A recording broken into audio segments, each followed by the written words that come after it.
Thanks, Andy. Hello, just to say hello to everybody, just to show I do exist, and we'll go ahead in a minute or two. So I'll take the picture off and we'll come back to run through the presentation and slides. What I hope to take you through today is how we've been using the grades journey and how we've been implementing it and what stage we're at. Feel free to put anything into chat which I can respond to fairly quickly. If it's a bigger question or a bigger topic, hopefully somebody can remind me at the end of it. So if it's point of detail, I'll try and cover it now during the course of the presentation, webinar, and later on if there's any other questions at the end, plenty of time to do that. I hope not to take too much time on this and give you an opportunity to share our experience. So just some background on us, a picture of our campus in the sunshine. It's not sunny today, but a couple of concepts and terms here. I'll slip into use, and I do apologise for this, terms like IS, I do mean our IT department.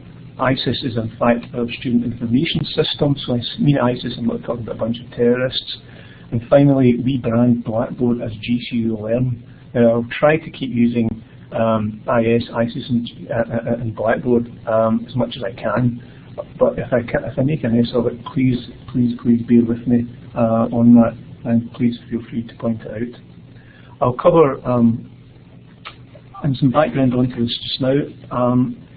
Our student information system is called ISIS, and it's supplied by Glasgow Unit 4. Now, this is quite important because most universities, I believe, in Israel have used or are using Tribal, and it is LIS2 compliant. That's an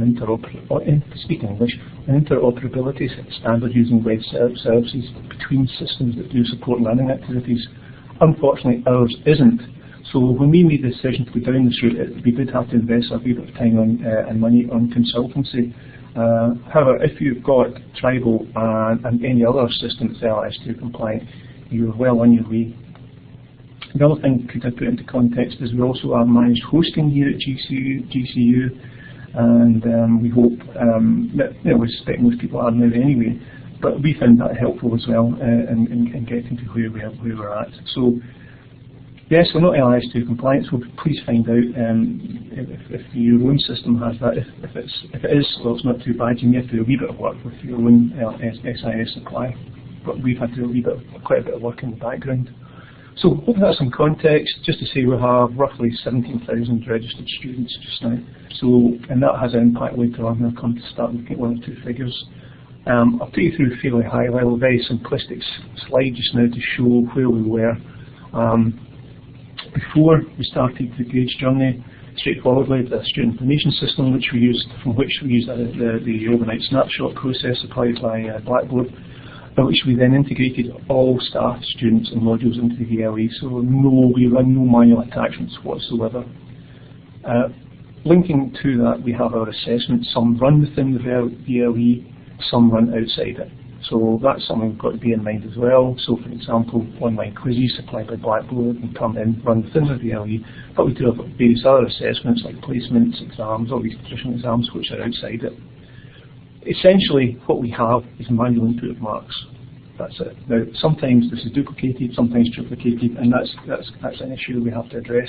So that's where we started maybe over a year ago. This ties in with some history as well. So hopefully give you the context where we're coming from. Again, these slides will be available on the recording, and I'll come back to that in a minute or two as well. So that's where we are. What's caused the change? What we looked at. There were three sets of factors. First of all, there's the statement university moving towards becoming to creating a digital university strategy by becoming a digital university.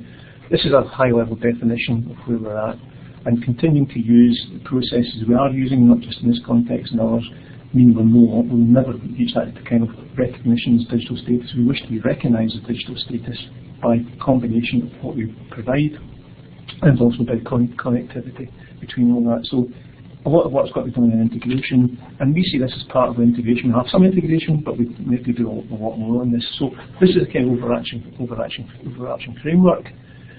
There are two other factors. We have a set of drivers here for MARP's integration, and here I've summarised them for it. We have issues with student, as we all have, student satisfaction. We have students complaining about not getting feedback in time, or necessarily the results. And sometimes the results are actually, that they can have the results purely as feedback. And we have a commitment within the university of getting everything supplied to students in terms of feedback and results within 21 days. And we're trying to meet that just now anyway, not 100%, but not far off it. The other driver for being thinking smarter or moving towards a great journey was staff satisfaction through the whole process, because as we all know, end of term marking, I'll cover some of these in a minute, 2 points. End of term marking is a really busy time for all colleagues, not just on the academic side of things, but also in programme administration. We have to input all the details. And then, of course, you have a timetable of external examiners turning up for exam boards and giving feedback. And sometimes, you know, bluntly, we're not making it on time, and that's an issue. So the staff frustration of trying to get work done, make good, fantastic feedback on student performance, but not getting the marks in time for full ratification. This also impacts on timetables for exams and progression and all this kind of stuff. So we have these issues as well. There's also the wider efficiency agenda when we're looking at what we're doing with all our data. So we did a quick analysis, and not a very deep one, but it looked like we had at certain times a year over 400,000 individual pieces of data being inputted. Now, I'm claiming the word individual, but I actually suspect some of it will be duplicated as well. So at specific times of years, we have a logjam of activity. Now, people can do this quite efficiently insofar as they can churn the numbers out and hope everything is transferred overnight through systems. However, it's not really effective working. It's not fair on colleagues. 9 times out of 10, if the exam boards the Tuesday or something like that, a lot of colleagues in programme administration weren't getting their marks for input until the Monday or possibly even the Tuesday morning. So you can see that there are issues there. We're not thinking clever. We're not really smart, and then we've got to somehow deal with this. And this is one of the major drivers. The final part is that the PricewaterhouseCoopers came in and carried out an audit in the university on various things, and they were quite concerned about the cumbersome and sort of labour-intensive way that our data was entered in terms of student assessment, amongst others. And they said, well, let's start up. We recommend you started a project. Can we do this better? And this led to a project from the administration side of things, thinking, how can we change our administrative processes so that we can get our exam marks of project work all entered accurately in time for all our students. So this came up with 2 ideas of approach. The first one was in fact getting my academic colleagues to actually input manually all the results into a student information system. Well, that was obviously a dead duck. There was no way that was going to happen for a whole variety of reasons. I'm sure you empathise with us on that. So the second one was we actually looked at refining the process. So we'll get a kind of very simple mark and improved process. And it was really not a smart way of doing it. It was using a combination of digital and analog approaches to dealing with the marks integration here, and also calling in more and more resources, and for example even employing possibility of a temporary workforce and who inputs the marks and how this has got to be done, and also involved in creating new forms, not just online forms but paper forms. So this was an area where we this was an area that a project actually started. Now coincidentally, Blackboard came out with the Grades Journey when this emerged, and I was asked to use my limited Blackboard expertise to see how could Blackboard help this in terms of marks capture. At that point, when I came in, what we were looking at from the learning and teaching side of things was also the assessment lifecycle. When we're looking at electronic management of assessment, all that kind of big projects on the go. I'm sure you're all aware of all the people that have done it just in NMU. And what spurred me on this is a lot of the interesting development work is all done at the sort of the specifying settings, supporting, submitting, all that kind of side. How can we assessment for flexible, interest and adaptable for students? At the same time, I was detecting that a kind of fairly traditional approach was taking on sections 5, 6 and 7 here, and this was what occurred to me, that where the grades journey, the Blackboard were offering would help us quite a bit. So these are the three main factors: a combination, all at different stages, by the way, of aiming high the student, or once we should recognise the student university. Administer processes have to improve the marks, and how can we improve? How can we develop our own approach to EMA, which we're working on as a bigger project? So these three came together. Now, I'm not recommending that you guys approach this, but there must be, must be considering different ways in your own university and start thinking about, how you do it. So this is more an accidental factors and the timing of the release of the grades journey section side of things that Blackboard produced over a year ago, and of course a few other things as well. So those are the three. So what was the outcome? What we would be expecting? Well, simply, this is how we would expecting. We'd still expect integration between our student information record system, ISIS, and Grade Centre in Blackboard Structure GCE Learn. So the basic process was the assessment components which are identified in the student information system would be extracted, sent across into the relevant modules, just as you do with staff and students, as we currently do with staff and students, into the relevant sections of Grade Centre. So, for example, columns A, B, and C, and then they appear in Grade Centre's columns A, B, and C. The process would then be the module assessment marks would be entered in Grade Centre, and we'll cover this in a minute or two, how this is going to happen in a smarter way, in a more digital way. And some of the issues we've come across. But that's to give you an idea of what we're trying to do. When that process was completed, the marks entry was completed for each module within a recommended time frame. There would then be the ability to transfer those marks module by module, and that would be someone within the module to do that, whether or not it would be a module leader, a lecturer, or a program administrator. This is something we're still dealing with.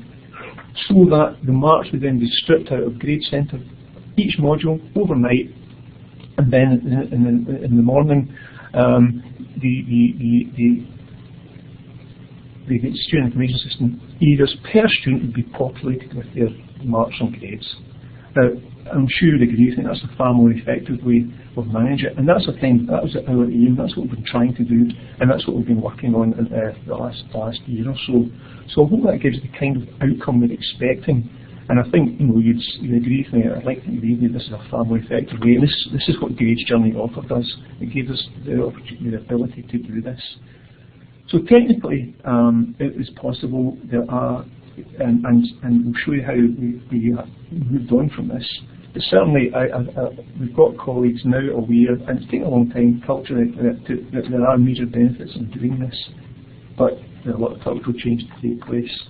So, what does this actually mean as far as from the student information side? So, let me just give you a bit. I don't have administrative access to the SIS. But what I do have is I've managed to get a colleague to send me some information. So what we've done, I've extracted and anonymised all this. So, for example, when I was talking about extracting the assessment columns, the two we expect to be extracted would be these ones here. I hope you can see that okay. Probably not. Okay. Sorry for this.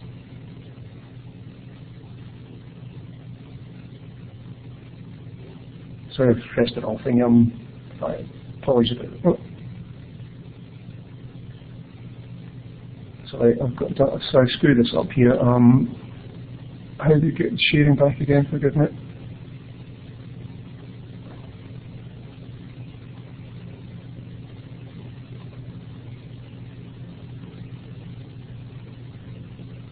Oh, sorry about this. Yeah, Jim. No, sorry about that. My apologies. Sorry. I could also. I'll say my apologies about this. I could just say that we've stopped using Collaborate Classic for a length of time. I'm now using Collaborate Ultra, and all my knowledge and skills are out the window. It's just like MS-DOS now. I can't even remember how that works anymore, so please accept my apologies. Anyway, get back to this. What we're looking at here is CW1 and CW2 are two major assessment components, and that's what we extract from our student information system to go into the relevant module in Blackboard. And then the idea would be, as we go along, further along the columns at the top, you've got the marks, where it says marks 75 and 57. That would be the mark that would be entered for the student, and that's what we extracted out of Grade Centre. Now the critical thing about this is that we deliberately made the intention that the golden copy, the management of the weightings, all the kind of the administrative management of grading, right? The administrative management of grading for reporting at the end of the day would take place in the SIS. The raw results would be held in Grade Centre, and that's something we've stuck to. So we have here already the grade set up, and grade structure set up. We're extracting the Grade Centre CW1, so from these columns CW1, CW2, and storing them directly in the module. Now, if we're using purely Blackboard assessment tools, this is wonderful because life is so much easier. Because what it does is, I'll just find this. Okay, what it does is, if you go into a module, and I've just taken this as an example, there's your module menu, tests, etc. And what it does is, if you set up as total columns, it creates the test environment for you. In fact, it allows you to set up an online test, which you can rename, and a nice created assignment. That is, it would be something like an electronic submission of a project or a dissertation or something like that.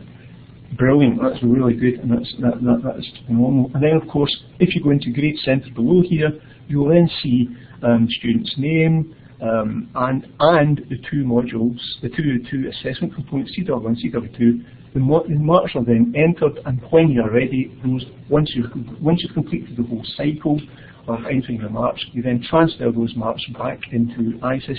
And this is the critical part. Now, Grade Centre is then locked. That means that once the marks are transferred, it is locked, and that means that lecturers cannot unlock it, and I'll come back to that in some issues in a minute or two. This works well. This would have worked well for us when we first looked at it. If we just used purely Blackboard assessment tools, but we don't. And this is where I started spending a little more time developing ideas, because one of the critical things is that we're all keen on it as part of the assessment life cycle, or the MA. We're looking at flexible and adaptable assessment practices. So, just basically, I've just got a couple of ones, four here, which are not covered by Blackboard. And it's something I have to deal with. I know a lot of people use Turnitin now, or Turnitin UK as it was, for a lot of sense, and we are heavily using Turnitin for a whole variety of reasons, not just for plagiarism detection or similarity checking, but we're also using it for assessment feedback and rubrics. So we're doing quite a lot of advanced work on that. So it's quite critical to the operation of the university. I would say possibly about 80% of our submissions now, electronic submissions, are using Turnitin. We use a lot of other assessment tools, like for example Group Wikis, and even Blackboard's own assessment tools still for various activities as well. So we're opening that out. We have a lot of placement activity. We have lots of, for example, in the School of Health, we have lots of nursing students who are going placement who have got to perform the placement. They have to reach certain standards. There's formal nursing documentation they have to complete, and if you don't, it's a kind of pass-fail on that. But we'd like to record that as well, because it goes into the progression and retention and process of ultimate qualification. We also use a whole range of social media tools, as well as we have the campus tools. We have LTIs with math software and all that kind of stuff. All of these are outside of the Blackboard framework. And finally, also, and this is the bit that people didn't realise, that while we still run traditional 2-tier exams, written exams, we have one or two online, but most of them are out the exam rooms with desks in a traditional format. None of that information goes into Grade Centre, of course. It goes straight into the student information system, and that's done through a variety of ways, from people creating word tables, even and Excel, and even generally speaking, just bits of paper sadly transferred to a program administrator who then has to enter all that manually. So these are the kind of issues that, by going down this, we've decided that this is what we're going to do. We've resolved most of these, not all, by using in adopting a practice in Grade Centre. So we're moving beyond the Blackboard tools for assessment and into a wide range of it. And what we've done is we've set up Grade Centre in such a way that we can do all this. So what we've primarily done here is we look at the top little extract here, net skills, training net skills, 11 student. We've created what the coursework is one in. It could be, for example, turn it in. The mark is going in, but what we have done is, to the right of that, you'll see an ISIS created column called CW1, which we then link to it because these are calculated columns rather than total columns. They are calculated. So that allows us to deal with a whole series of issues which came out of the woodwork, and this is where I would suggest that you now have a good look at your exams and assessment structures within your schools and departments and so on, because it threw out a whole series of issues for us. I'll come back to that in a minute or two and explain how we got here. And essentially by using it, and hopefully you know how to do this, but essentially if coursework 1 is created as an assessment example, you go into edit column information and then you'd select coursework 1, take the arrow, drag it across and put a percentage on it, a marker 100 depending on what it is. And that's how we build it up. If you've got another assessment like a mobile test, we'd have an environment for a mobile test and link it into that. Now, this is classified as too many clicks.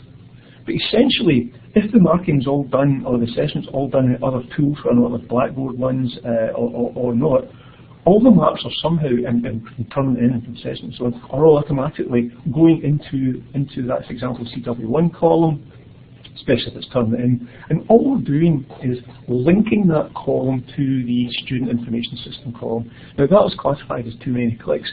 Well, I would challenge people and say, well, is it really too many clicks? Because all you're doing is making one setting change, which is far better than the degrees of duplication and manual input of all the marks that take place elsewhere, because we're already using automated marking within Grade Centre, and we're building on it. So Grade Centre becomes for us becomes the container for all our grading activities. So we can create a column called placement, enter all the feedback from that. And the big one, the interesting one, and we took a bit of time here because we changed our workflow. I won't go into the details of that, but we're now working on a standard workflow. So as well as sometimes that we have online exams as such, they were integrating okay, but the big problem for us was the traditional exam. How we resolved all that was we created a standard piece of workflow whereby the mark, we create a column called exam, and all we have to do is get our colleagues to download that column from Grade Centre as a spreadsheet, enter the marks, load it up and attach. And that's so much easier. So the workflow is all attachments. That's what we're working to now. So although with different techniques, as long as we can do that linking with the ISIS created columns, and this then solve the other problem we're facing. So for example, within a particular module, it's only declared at module manual level, module handbook level, with one major coursework assessment. We found out that colleagues had in fact traditionally, and this is a legacy, traditionally had 3 components of that but hadn't declared it. However, using the linking here within Grade Centre, we overcame that problem. However, and this is something you may want to think about yourselves when you come to look at your own mapping processes, I would recommend that it's possible to get all your subcomponents declared in the student record system, because those are the ones which will then appear in Grade Centre, and those are the ones you can link to. So if they're declared, it makes it nice and easy, and you don't have to do some fiddling as we've had to do, to use a technical term, in Grade Centre to get it work. What I'm trying to say to you is that if you can get as many of your modules declared, assessments declared up front as early as possible, the easier it is to manage.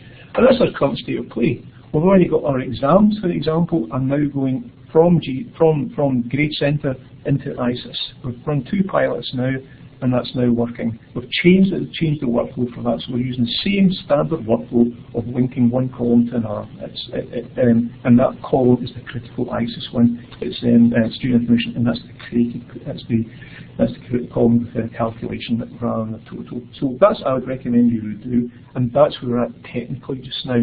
So what it gives you an idea of where we got to. It's been a roundabout way. It's taken us probably about 9 months to get to this stage. We've run 2 pilots. And we've had some interesting bits and pieces of feedback on it. So hopefully that deals. As a question, so human linking is something. Yeah, you have to humanly link as you would have to do anyway in ISIS just now. In Grade Centre, you have to link, manually have to link. If there's a way of automating that in the future, that's one of the system requests I'm sure you can put into Blackboard. So there we go. Once that's done, once we've done all that, once you've got all your marks populated, and we do recommend that before we do this, we ask our colleagues to download the Grade Centre spreadsheet onto their desktop before they press the mark approval and transfer button. That's all we have to do. The actual process of actual transfer is you hit that one button under Manage, and hopefully you see that there. That is the process we now have. Now, there are some issues about on that we'll hope to cover in a minute or two, but hopefully I've covered major aspects how we are doing this, and hopefully get a good idea of how we're going to build on it. So, we've run a couple of pilots. What are the, I see time's getting on, what are some of the things we can indicate to you, get to share something? So, find this, there we go. Sorry, cover that. I'll come back to that if you want to see that later. Pilot evaluation issues. This is the one we found, and this is if you are going down this route, we can have a good look at module mapping your assessments. Make sure that I would recommend most of your module, try and get them declared. So the subcomponents. Say for example you've got coursework 1 that's made up of 2 components. Say a presentation and maybe an online test. They are declared. If they're not declared, you can still do the process of doing the manual linking. You may have solved some problems with that, because what we did find out as well, just some feedback on that, we had some colleagues who are actually doing their own weighting within Grade Centre rather than let the system do, the student information system do the weighting, which is critical. That is the golden copy. The other issue we're looking at just now is that all instructors on the module can transfer the marks. It's not just the module reader, although we are thinking about doing that, but then we have issues of how frequently modules change, and if the module is not around, who's going to transfer the marks? Or if you get a program administrator to do that under instruction, I don't know. But that currently, that's it. If you're an instructor on a module, you can transfer the marks. The big one for us just now, and we have mentioned several times to Blackboard, is that once the marks are transferred, Grade Centre is locked. You still see a view of it, but you cannot do anything. Now this is quite important for us, because we currently run our module module feedback surveys using the Blackboard survey tool, and 9 times out of 10 colleagues have been transferring the marks and then say, oh, I've not got, my module survey didn't finish until about 2 weeks or a week after the marks are transferred and so on, which is fine. So then that means you have to manually go in and unlock each module, and that could become an administrative burden. If it was possible, what we'd like Blackboard to do is when the marks are transferred, only to lock the student information system columns. If that was the case, life would be so much easier, because we run lots of assessments which are not in the summative aspect of our work. Students, for example, get weekly quizzes and all that kind of stuff. If you unlock the Grade Centre down, then you can't go back in and have a look at it. So we then have to unlock it, and that causes some administrative hassle. We created a Blackboard community where we had all our support resources in to help our colleagues do it, to assist that kind of stuff, and we guide them, and we even attached them all to themselves. And what we did find out that half of them didn't look at the site, fair enough, and of those about 50% did have a look at the resource. What they did do, however, is they relied on my colleagues in learning, and we have dedicated school learning technologies to help them out at the last moment. Even though culturally we were saying to them, they expect their students to engage with the online resource and stuff like that. Strange enough, we couldn't get our colleagues to do that, and that's something we are working on, and hopefully,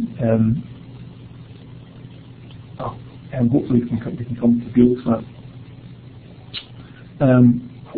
But that's an issue we've got to address. In terms of what we don't want is the pressure on supporting MARPS integration or MARPS entry, transferring the responsibility of time or management of time from the programme administrators and the lecturers onto the last minute time on our learning technologies. We're not there to do that.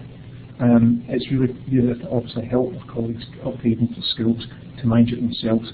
That's an area we're addressing over summer, and we'll be looking at that in August, what we need to do. A couple of other things. We're still waiting for full feedback from volunteer participants, but the critical thing is, the one bit of feedback we got is that a standard workflow has now been implemented that suits us, and that workflow is the linking. Okay, that's one bit. We'll give you some other examples in a minute or two. We're still to work through the current feedback we've got. The other bit of feedback quite strongly we've got from the second phase is that already some phone calls on this. Yeah, partial working of aid centres is a vital component as far as we are concerned. Now, the other area we have to address is we run composite sites when some of the modules are all linked to those programmes. Now, the issue about that is that's done using our SharePoint tool, and of course they exist separately in terms of delivery of component of learning activities. It does mean, however, that our student information system cannot populate those particular composites. So what we're doing is the original modules are still there, and this is a bit cumbersome, but we're getting agreement that all the course and learning materials as normal and some informative work still carries on in the composite areas. However, the assessments, the summative assessments, will run in the SIS created modules. The other problem we have, and this is probably more to do with our SIS, is that we have a problem in how we manage our resets. Currently, we're going to just have to do manual entry from that, because to manage that just now, we're going to have to set up dedicated reset modules and all that kind of stuff, which I think is not a big gain. We'll have feedback on that. It's not a big gain. However, what I'm trying to get to is that we've now reached the stage that we've recommended to the project board that we roll out all level 1 modules as of 2017, September 2017. We'll use the integration tool. Unwell universities have gone for a big bang in this, but we've taken a more cautious approach. One area we had, we don't have any level 3 students to do it because it's the risk factor. If something goes wrong, it will appear in the NSS. So there's a bit of caution there as well, National Student Survey. So a bit of caution there, but our recommendation is that we roll out Grade Centre this year for all level 1 students. So going back to some previous issues I've mentioned about the support resources not being reused, or the support site not being viewed by our colleagues, we're now reinvigorating that and putting a few other things in place as well to help our colleagues through it. But what we don't want them to do is to end up running for one-to-one support in the sort of 1 hour before the deadline transfer. So that's where we've got to. I hope you found that interesting. Just a couple of things here. Just to go to some comments, we've had some feedback. There we are. That's the viewpoint given there. So you see that itself. It is more efficient and it's more effective, and it's actually making our programme administrators they're also they're managing the results rather than inputting, because quite often they have them working weekends, not me personally, but the university has them working at weekends. So we have big benefits from it. The downside is that some people don't trust it. They see it's a big hassle and all that kind of stuff, as you'd expect from some kind of rollout. So we have some issues there as well to address. And we hope that over the next year or so we build on more improvements. So we are where we are. I see there's some questions there. I'll try and pick some of them up. So I missed them while I was talking. If you want to contact me at any time, please feel free to do so. I am on Skype, but sometimes I forget to log in, so I apologise. And if you do try to get me Skype, I'm not there. But you'll get me here on this contact. Feel free to have a chat with me about it, and possibly use our new Collaborate Ultra tool, which was working quite successfully, and I can manage much better than the Classic. Okay, over to you, Paul. I'll take some questions specifically, or anything that I've missed in the chat here. Jim, thank you very much for that. I've collated those some of those questions in the chat window there for you. There was quite a number from Leighton, who's at Cardiff. So hopefully can you see those questions there? Starting with do the marks appear in the VLE as well, and the number below that. Yeah. The marks appear in the VLE. The whole centre, the whole point of Grade Centre and using the VLE, Blackboard VLE, is that the Grade Centre, got to emphasise, is a container for all the marks. That's the principle of use. One point of entry. We only want to enter marks once. So to manage that, what we've decided, the policy is all the marks are entered in Grade Centre. That's it. That's what we're trying to do. And that's the basic principle. The marks remain in Grade Centre, and of course the current Grade Centre locking process, make sure that's it. The golden copy, the management of the weightings for the assessments, subject to the assessment regulations in the module handbook and so on, are all carried out as they always have been in the SIS. Hopefully that answers that question. Okay. Next, yeah. So I'm scrolling up here just now. I'm talking. I'm trying to find and stuff. Oh yeah. Where does GCU store the date info? Not sure what you mean by that. So that related to slide 12 on the deck, at the point where Leighton asked that question, Jim, if that helps guide the response. Okay, just give me a second. Yeah, can I go on to the next one while I'm looking this up? Just now, are you recreating the assessment? Yes, from the SIS generates the assessment structure. That's the point. If you have two items of coursework existing in your SIS, that's what we're extracting from the SIS and putting into Grade Centre. And the human being is linking the assessments only in Grade Centre. The output is automatically done through the Grades Journal tool, and that's then populating the SIS column. Yes. Grade Centre, CW1 would be, and that's if you look at, go back to the SIS view. Just give me a sec. Let me find this. Yeah, sorry. Yeah, CW1 and CW2 would be our headings taken from the SIS view, and those are the ones that are transferred across, and they're automatically hidden from students anyway. We've made that policy for a variety of reasons. These are then set up in the Grades Journal API as calculated columns, and then you do your manual linkages within it. So as long as you have one input source, one input area, and that input area is, it can either be manually in a cell in Grade Centre, or coming from your say terminal in where you can put a marker, that automatically goes into Grade Centre. All we're then doing is linking that column with the CW01 column. That's what we're trying to do. And then when we've finished all that and the assessment is ready to go, we're then transferring that across back into the SIS. So as you see, the point we're trying to do is one data input only. It can be automatically if you're using marks. If you're using assessment tools, for example, multiple choice, that would be automatic. You're just doing a linkage. If you're doing one manual input, that would be through terminal in or an assessment where you've got to put a mark in yourself, and that's coming across.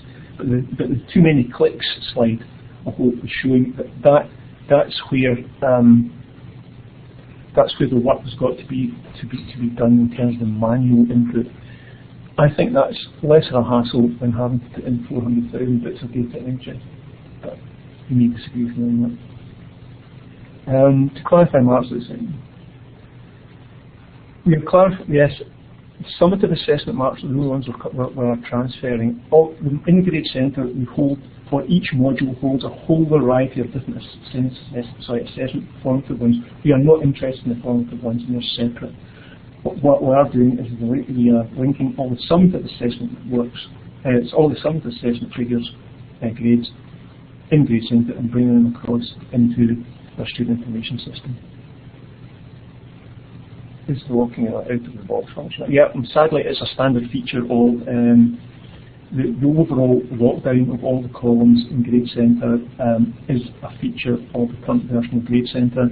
When we investigated this, we were told that it was something that we were hoping to bring through, and possibly Andy and some of his colleagues in Blackboard could give us some feedback on that, of what stage that is. It would be really good if we could have that. It makes our life much easier, because currently what we are doing is we are having to go in manually to do it. It's not a lot. It's 2 clicks and it's done. But multiply that, if we roll that out to about 300 to 400 modules next year, I don't want to be, me and my colleagues don't be in a position to sit and unlock Grade Centre. If we've got to do it as a short-term issue, yeah, we'll have to do it. But medium to longer term, it's a key part of core functionality. I would like the Grade Journey to have.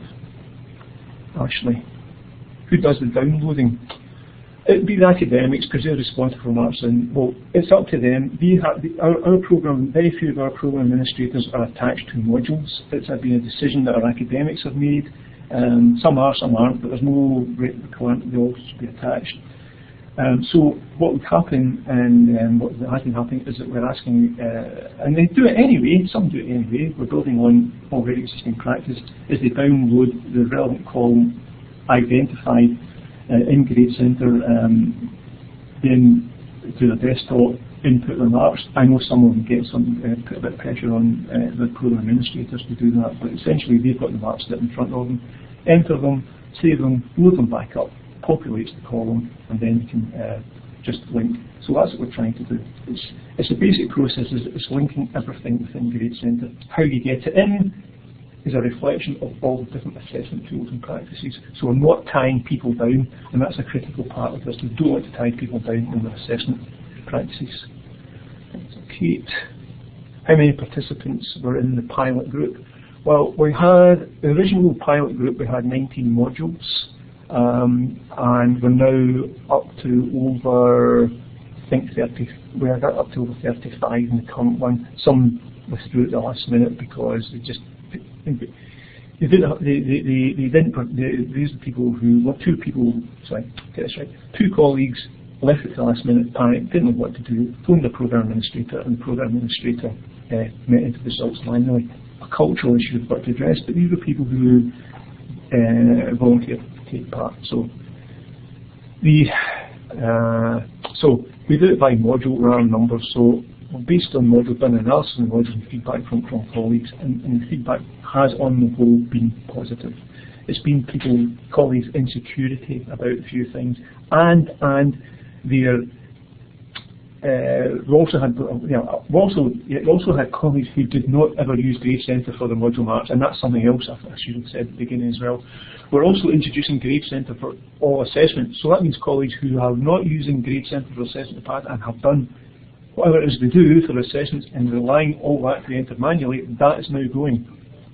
Everything's got to go into Grade Centre, and that's a recommendation we'll put to the project board, and we're waiting for their final confirmation. Policy from do you manage the assessment in the same way? We would like to do it in the same way, but our SIS prevents us from doing it. So it's something we've got to do in our SIS, and I'd be interested in having a dialogue at some point, Paul, to find out what your plans are, because we're tied down on that.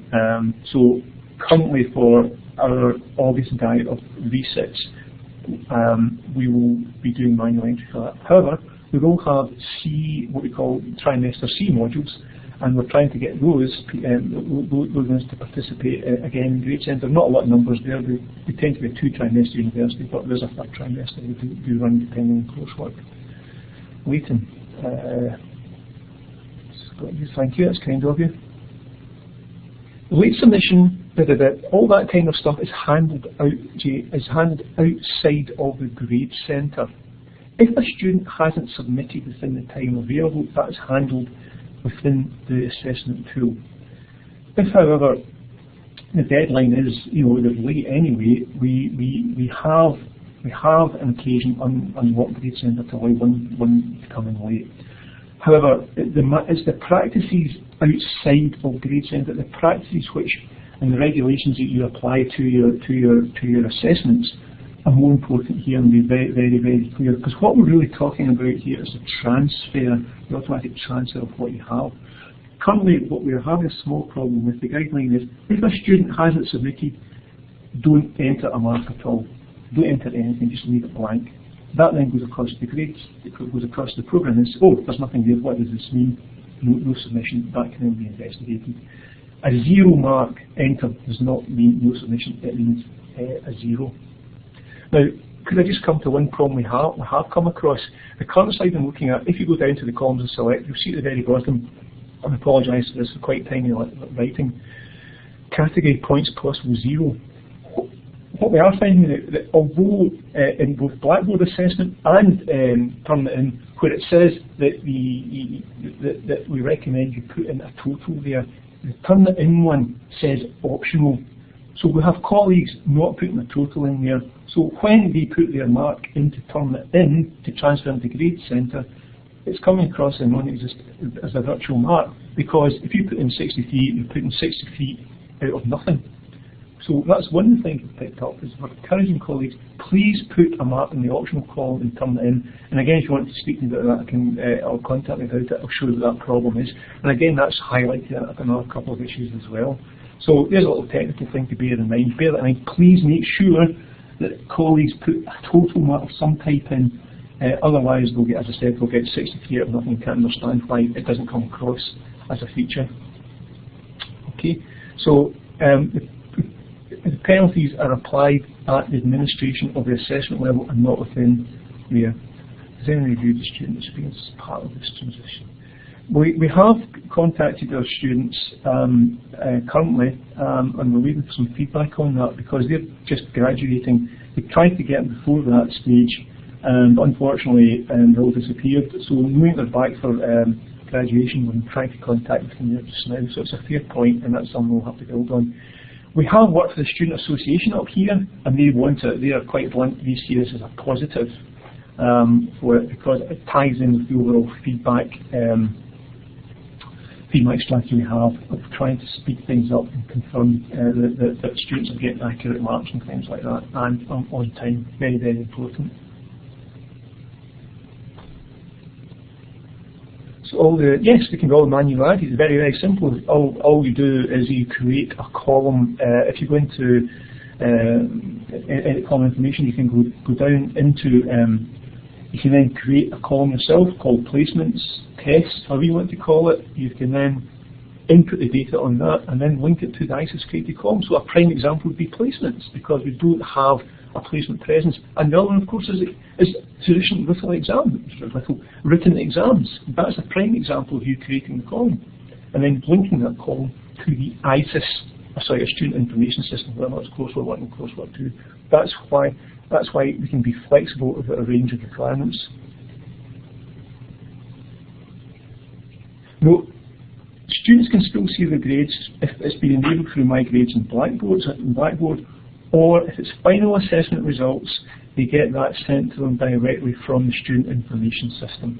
That hasn't changed. So that, as usual, we're very clear on this. Anything you see in GCLM, so Blackboard, is an indicative result. It's not a final result, because it's on the summative side of things, because it's not being approved by the exam board. The exam board approves the results in a student information system, and the results are released from there as the final result, and that's the golden copy. Leighton.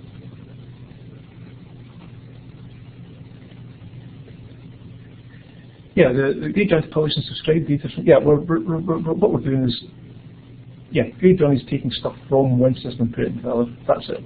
That's the whole point of it. It's a linking, it's through web services that we're getting the Blackboard service to populate the student information service. Hopefully that answers your question. The deadline for each grade entry is set by the module, and that ties into the exam boards and availability. And the other thing is, of course, the external examiners. There is a programme for that, and what we're finding is that tends to be a bit flexible. We tend to have a week to 10 days towards the end, at the end of each trimester when this takes place. And what we have found recently, up to fairly recently, were the results and so on are getting to the exam boards rather late. So we're encouraging colleagues to spend a week to plan at least a week in advance of the exam board to get things across, so that we're not leaving for last minute deadlines. We don't want last minute deadlines, because what we haven't had so far, but we have had with the current system, is when marks have been transferred within a student information system in the current system, and nothing to do with the grade integration, sometimes it fails. So we still don't want, and this may happen, it hasn't happened yet, and we've actually increased our volume requirements, that we want the extract to take place at least 24 hours in advance of any reporting that goes into the exam board.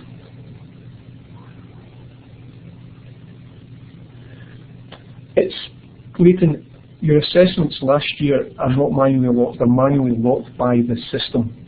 It's manually unlocking them is going to be the problem. And those assessments, I don't know if you will just your assessments outside the module, our assessments are all held in the module, so it's manually unlocking that module. That's something we've not counted our assessments yet, but it's one thing we're still looking at because we don't have a final figure, but we look at that area as well. We do a lot of assessments. Okay, Paul, thanks. Exclusions and exceptions are all managed in the student record system, Dan, not in Grade Centre. So if there's been an exclusion, mitigating circumstances, all that as normal are all handled within the student information system because that's the golden copy. We're using Blackboard as the container for our student learning, for our student assessments and grades, all that kind of stuff. That's what we're up to. That's the basic concept. So one point of entry, one data entry, all the management of the results we've got in the student, in Grade Centre, and then when ready, when you're happy, transferred across. The big hang-up, and what that's solved for workflow, the big problem we still have is the completely locked Grade Centre in each module once the results are passed. I would say mainly process issue. In the 9 months, well, it was mostly process or IT issues. I think culturally IT actually wanted the very simplistic, just use the Blackboard tools approach. They couldn't understand why we're wanting to use as learning in a learning teaching environment in a university, why we're using non-Blackboard primary tools. They found that they couldn't understand that. They thought it was so simple. We just transfer stuff into Grade Centre, the columns to Grade Centre, linked it in the assessment, done. No, it's not that at all. We use hopefully a whole raft of assessment tools. And it's part of the electronic management assessment. We want to use a whole raft of tools for assessing rather than tie people down. That's the whole point. As the process issues, the process is fairly straightforward. I still think the biggest issue is culturally, because even though these people who are using it now see it as a benefit, it's now seen yet as another imposition on lecturers' time, when in fact they are already creating, they are the people who are creating the mark. All they're having to do is manage it, and that seems quite a big one. We've jumped in. Yeah, that's great. Good, Jay, that's good to hear.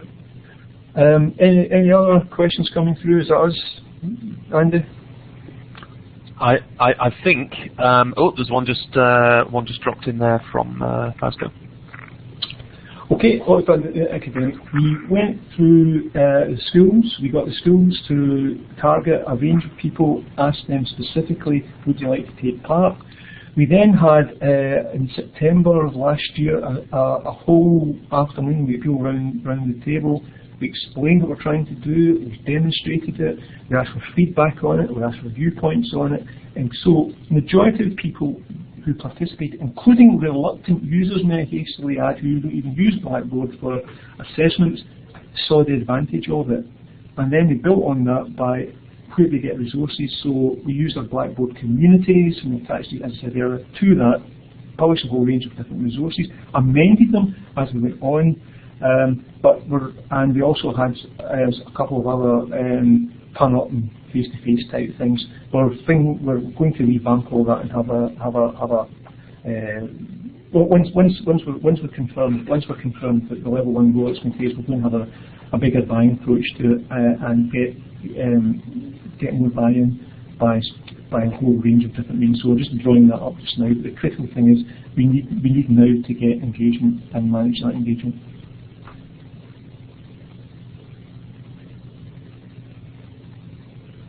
Yeah, sure. It would be a full mix of there. I'm aware of the good work that Sheffield Ham have done, and I know stuff at Galway and a good chat at the Blackboard users group way back in January in Durham about that one. Okay. But please keep in touch if you want any information or anything that needs clarified. A bit humming and hawing there, but yeah, I'm not an expert webinar presenter, and I'll say my excuse is I'm only used to using Blackboard Collaborate Ultra. There's a free plug. Excellent, Jim. Thank you very much for your time this morning and for sharing that insight. I think it's been really useful. The level of interaction from the audience has been great there as well. So thank you very much for that. Obviously, Jim's details are on there, so feel free to jot those down. And you know, as I said at the top of the call, all of these are being recorded and will be shared on the Grades Journey Resource Centre. The information you can see on screen there. I've just dropped the link in chat for you as well. But please do take a look at those, and we will communicate when those are the latest recordings are available. And there's also a very brief survey on there just to let us know your thoughts around the content that we've shared over the past week or so. So all that leaves me to do is thank you again, Jim, and thank you for the audience for being as interactive as you were. That's great. And if there are any other questions, please do contact us at Ask Us at Blackboard. And please do just enjoy the rest of your day. Thank you.